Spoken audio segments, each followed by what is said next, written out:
Okay, next we are going to discuss about self-inductance. Very important concept. You can write. It is the property of a coil. Okay, it is a property of a coil due to which, okay, due to which, due to which it oppose, due to which it oppose change, due to which it oppose change in current. Okay, due to which it oppose change in current in itself, change in current in itself.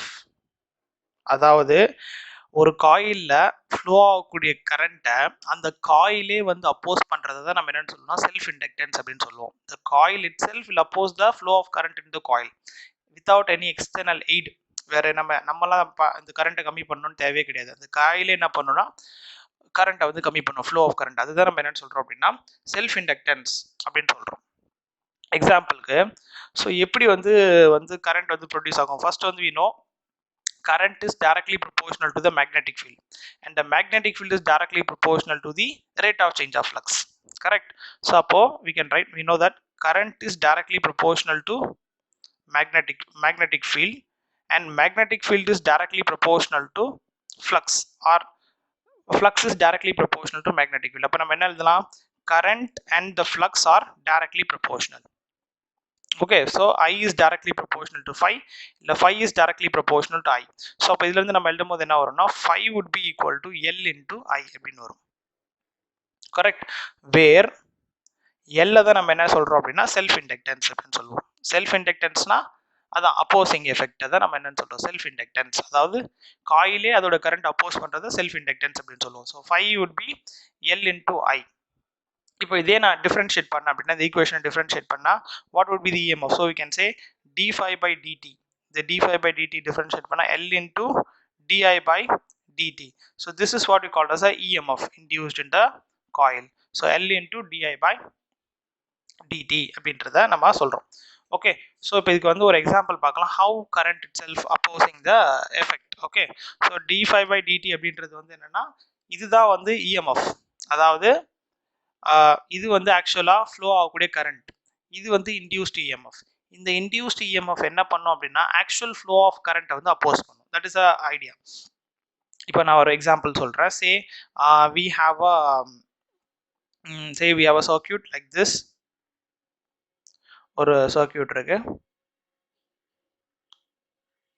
Okay, இப்படி ஒரு circuit இருக்குன்னு வச்சுப்போம். So இதில் வந்து current வந்து இப்படி flow ஆகிட்டு இருக்கும். இந்த டைரக்ஷனில் வந்து இப்போ கரண்ட் வந்து ஃப்ளோ ஆகிட்டு இருக்கு. இது வந்து ஆக்சுவல் கரண்ட். ஓகே, இது வந்து ஆக்சுவல் கரண்ட். இப்போ என்ன ஆகும் அப்படின்னா இந்த ஆக்சுவல் கரண்ட் ஒரு காயிலில் ஃப்ளோ ஆகுதா, அப்போ காயிலில் ஃப்ளோ ஆச்சுன்னா அந்த காயிலில் என்ன ப்ரொடியூஸ் ஆகும், மேக்னெட்டிக் ஃபீல்டு ப்ரொடியூஸ் ஆகும். கரெக்டா. ஸோ இந்த காயிலில் மேக்னெட்டிக் ஃபீல்டு ப்ரொடியூஸ் ஆகும். இதனால இந்த ஆன்டி கிளாக்வைஸ் டைரக்ஷன்னால மேக்னெட்டிக் ஃபீல்டு வந்து into the that will comes out from the paper. Okay, so பேப்பர்லேருந்து வெளியே வரும். இது ஆக்சுவல் கரண்ட். ஓகே, இப்போ இந்த கரண்ட்னால என்ன இன்டியூஸ் ஆயிருக்கும் அப்படின்னா இஎம்எஃப் வந்து இன்டியூஸ் ஆயிருக்கும் இல்லையா. அந்த இஎம்எஃப் வந்து என்ன பண்ணுன்னா இந்த கரண்டோட டைரக்ஷன் அப்போஸ் பண்ணும். ஸோ இந்த பக்கம் கரண்ட் ஃப்ளோ ஆகுது அப்படின்னா இன்னொரு கரண்ட் வந்து இந்த டைரக்ஷன்ல இன்டியூஸ் ஆகும். இஎம்எஃப் தான் கரண்ட்னு சொல்றேன். இஎம்எஃப் வந்து ஆப்போசிட் டைரக்ஷன்ல இன்டியூஸ் பண்ணி இந்த கரண்ட்டை வந்து அப்போஸ் பண்ணும். இதுதான் நம்ம என்னன்னு சொல்லுவோம் அப்படின்னா பேக் இஎம்எஃப் அப்படின்னு சொல்லுவோம். ஸோ அப்போ என்ன ஆகும், ஆக்சுவல் கரண்ட்டை இது அப்போஸ் பண்ணுறதுனால ஓவரால் கரண்ட் வந்து என்ன ஆயிரும், குறைஞ்சிரும். இதை தான் நம்ம என்னன்னு சொல்றோம்னா செல்ஃப் இண்டக்டன்ஸ். புரியுதா. ஸோ இந்த கரண்ட்னால ஒரு மேக்னெட்டிக் ஃபீல்டு ப்ரொடியூஸ் ஆகும். இந்த மேக்னெட்டிக் ஃபீல்டு அப்போஸ் பண்ணுறதுக்கு there is a current which is flow in the opposite direction. Okay, so oppose the change opposite டைரக்ஷனில் ஃப்ளோ ஆகி இதை ஸ்டாப் பண்ணும். அதுதான் நம்ம என்னன்னு சொல்றோம் பேக் இஎம்எஃப்னு சொல்றோம். That is what this EMF. So remember again one more time I will tell you, current வந்து சர்க்யூட்ல ஃப்ளோ ஆகுது, அந்த சர்க்யூட்னால இஎம்எஃப் இன்டியூஸ் ஆகுது, அந்த இஎம்எஃப் வந்து ஆக்சுவல் கரண்ட்டை என்ன பண்ணும், அப்போஸ் பண்ணும்.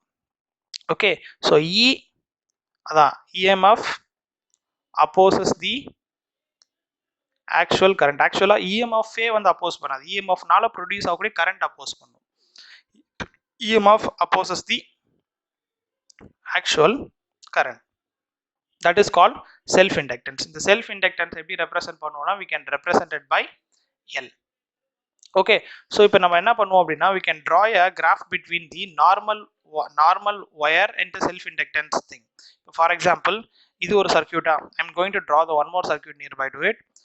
என்ன பண்றோம்னா say there is a, இப்போ காயில் இல்லாம ஒரு ஸ்ட்ரைட் வயர் மட்டும் இப்படி கனெக்ட் பண்ணியிருக்கும், ஸ்ட்ரைட் வயர் மட்டும் கனெக்ட் பண்ணியிருக்கோம். ஸோ இதில் வந்து கரண்ட் ஃப்ளோ ஆகுது. ஸோ இது காயில் கிடையாது. அப்போ காயில் கிடைக்கல, காயில் இல்லைன்னா அந்த காயிலேருந்து என்ன ப்ரொடியூஸ் ஆகாது, மேக்னெட்டிக் ஃபீல்டு வந்து ப்ரொடியூஸ் ஆகாது இல்லையா, ஏன்னா ஒயரே கிடையாது, அது மேக்னெட்டிக் ஃபீல்டில் ப்ரொடியூஸ் ஆகாது. அப்போ மேக்னெட்டிக் ஃபீல்டு ப்ரொடியூஸ் ஆகலைன்னா இங்கே என்ன ப்ரொடியூஸ் ஆகாது அப்படின்னா பேக் இஎம்எஃப் ப்ரொடியூஸ் ஆகாது. ஸோ இப்போ இது ரெண்டுத்துக்கும் நம்ம கிராஃப் வரைஞ்சி பார்த்தோம் அப்படின்னா we can draw the graph for these two things. Say இது current, இது time taken. இதில் பார்த்தோம்னா the graph would be like this.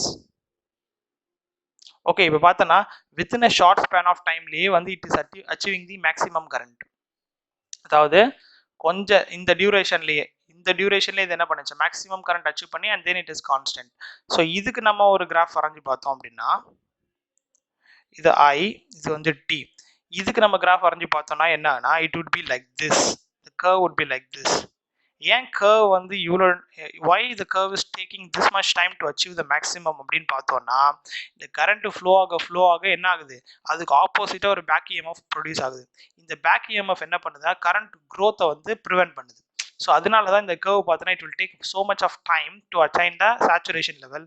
But இந்த சர்க்யூட்டுக்கு பார்த்தோன்னா இட் இஸ் டேக்கிங் a very small amount of to attain the saturation part. So I naught, this would be certain time, this would be certain time. So this is a basic difference between the normal coil and the self inductance coil. So self inductance back EMF will oppose the actual current. That is the idea of to keep in your mind.